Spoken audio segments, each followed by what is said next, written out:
In the year 480 BCE, the future of the world as we knew it came down to a fight on a narrow stretch of water. An unstoppable empire, the largest the world had ever seen, had just burned Athens to the ground. Its massive navy was closing in for the kill, and all that stood in its way was a small fleet of wooden ships. This wasn't just a battle for Greece, it was a battle for an idea. The outcome would decide whether history would be written by the kings of Persia or by the world's first democracy. This is the story of Salamis. Back in the early 5th century BCE, the Persian Achaemenid Empire was the undisputed superpower of its day. From modern-day Turkey to the Indus River, King Xerxes ruled a massive domain. But one tiny corner of the world was a constant thorn in his side: Greece. A decade earlier, his father, Darius the Great, had been humiliated at the Battle of Marathon, a defeat Persia never forgot. Legend says Darius even had a servant repeat to him at every meal, "Master, remember the Athenians." So, in 480 BCE, his son Xerxes decided to finish the job. He gathered an invasion force on a scale that was hard to comprehend. The ancient historian Herodotus claimed it was the largest army ever assembled. Now, modern historians put the numbers between 100,000 and 300,000, but the point stands. The force was enormous, with a navy of well over 1,000 warships. Xerxes wasn't just aiming for conquest. He wanted to snuff out the troublesome Greek flame for good. The Persian war machine rolled south, and Greece crumbled. A heroic but doomed stand by 300 Spartans at Thermopylae bought the other Greek city-states some precious time, but it didn't stop the advance. The Persians marched into an empty Athens and put the city and its sacred Acropolis to the torch. The Athenians had already fled, evacuated to the nearby island of Salamis. From across the water, they watched their homes and temples burn, a gut-wrenching symbol of just how desperate things had become. With Athens fallen, the Greek alliance was about to break. Many commanders, especially from places like Corinth and Sparta, wanted to retreat. Their plan? Abandon Athens, form a new defensive line at the Isthmus of Corinth, and make a last stand to defend their own homes. It was a logical, defensive plan, but one man saw it for what it really was: a slow, guaranteed defeat. That man was Themistocles, the leader of the Athenians. Years earlier, he'd convinced his city to use a silver mine windfall to build a powerful navy of sleek, agile warships called triremes. He always argued that Athens's hope wasn't in its city walls, but in its wooden walls, its fleet. Now, with the city in ashes, those ships were all they had left. Themistocles knew a defensive line at the isthmus was useless if the Persian navy could just sail around it. The war had to be won at sea, and it had to be won now. So he came up with a daring, almost crazy plan to lure the entire Persian armada into the narrow straits between Salamis and the mainland. It was a wild gamble that would take more than just guts. It would require a masterpiece of deception. Themistocles' first problem wasn't the Persians, it was his own allies. The Greek commanders were terrified and ready to run. The Peloponnesians were dead set on retreating to the isthmus. In a furious war council, Themistocles argued that fighting in the tight Salamis Straits would cancel out Persia's numerical advantage. Their bigger, heavier ships would struggle to turn, making them easy targets for the nimble Greek triremes. Although the Spartan Eurybiades was the fleet's official commander, it was Themistocles who was driving the strategy. When logic wasn't enough, he played his trump card. If the fleet retreated, the entire Athenian navy, the biggest part of the alliance, would sail away to Italy and found a new city, leaving everyone else to face Persia alone. Reluctantly, the allies agreed to stay, at least for now. But Themistocles knew their nerve wouldn't hold. He also knew that King Xerxes was itching for one last, glorious battle to crush the Greeks. So, Themistocles set the most audacious trap in military history. He called for a trusted slave, Sisinus, and sent him on a secret mission. Rowing over to the Persian camp in the dead of night, Sisinus presented himself with a message straight from Themistocles. The message was a work of genius. Themistocles, Sisinus claimed, was secretly on Persia's side. He told them the Greek fleet was falling apart, paralyzed by infighting, and was planning to slip away at dawn.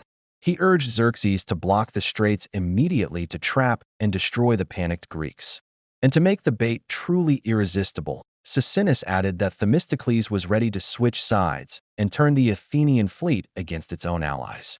It was exactly what Xerxes wanted to hear. Despite warnings from a few of his own commanders, like the formidable Queen Artemisia of Coria, who argued that a battle in the Straits was a bad idea, Xerxes took the bait. He was sure the terrified Greeks would be an easy kill. That very night, he ordered his armada into the Straits, sealing both exits. The Persian crews rowed all night, getting tired and cramped as they packed their huge fleet into the narrow channel, ready to spring their trap at dawn. But the trap wasn't theirs. As the sun rose over the Saronic Gulf in late September, 480 BCE, the Persian fleet sailed into a nightmare. They weren't facing a scattered, fleeing enemy. They were facing around 370 Greek ships, arranged in a tight, disciplined battle line, waiting for them. The Greeks raised the paean, their battle hymn, and charged. The chaos was instant. The huge Persian fleet, jammed into the confined space, became its own worst enemy. Ships couldn't maneuver. They crashed into each other, creating a massive traffic jam. The narrow strait had completely erased their advantage in numbers. Into this mess surged the Greek triremes. They were agile and built for this kind of fight, armed with bronze-plated rams at their prows. The Greek tactic was simple and brutal. They de-rammed the enemy's ships to splinter their oars and hulls, then back away, leaving the crippled vessels to be swarmed by the Greek soldiers on board. The battle became a vicious, chaotic melee. The Greeks fought like men with nothing left to lose, their families watching from the shores of Salamis. The Persians, made up of many different nationalities, didn't have that same desperate unity. One by one, their ships were rammed, boarded, and sunk. The battle turned when Xerxes' own brother and admiral, Aristobulus, was killed, throwing the Persian command into disarray. From a golden throne set up on a hillside overlooking the bay, Xerxes watched the whole disaster unfold. He had expected to see the final, glorious triumph of his empire. Instead, he watched his invincible navy get systematically torn apart. By the end of the day, the sea was a thick soup of wreckage and bodies. The Greeks had lost about 40 ships. The Persians had lost at least 200, with many more captured. The Great Armada was shattered. As dusk fell, the few surviving Persian ships limped away in a disorganized retreat. The Greek victory was total. Xerxes, watching his power crumble in a single afternoon, was horrified. Losing his navy was more than just a military defeat. It was a strategic catastrophe. Without control of the sea, he couldn't supply his massive land army. He couldn't protect it. Fearing the Greeks might sail north and destroy the bridges his army needed to escape back to Asia, Xerxes made a decision. He ran, taking the best of his army with him. The King of Kings fled back to the safety of his empire, never to set foot in Europe again. He left a large force behind under his general Mardonius to try and continue the fight, but the spell of Persian invincibility was broken. A year later, that remaining army was crushed by a unified Greek force at the Battle of Plataea, ending the invasion for good. The victory at Salamis did more than just end a war. It saved a future. Think about it. If the Greeks had lost, their young experiment in democracy, philosophy, and individual liberty would have been wiped out. There would be no Parthenon, no Socrates, no Sophocles. The entire story of Western history would have gone differently. Because a few thousand men on wooden ships held the line on that one autumn day, Athens was saved. The victory helped set the stage for the Athenian Golden Age, a 50-year explosion of culture and intellect. Safe from outside threats and empowered by its navy, Athens became the cultural center of the Western world. The ideas born in this period, democracy, trial by jury, philosophy, theater, became the very foundation of what we now call Western civilization. The victory at Salamis didn't just save Greece. It gave a whole new way of thinking about the world the chance to survive, grow, and eventually shape the future for all of us. If you enjoyed this story about a moment that changed the world, make sure you subscribe and hit the notification bell. We have plenty more stories about the battles and ideas that made us who we are.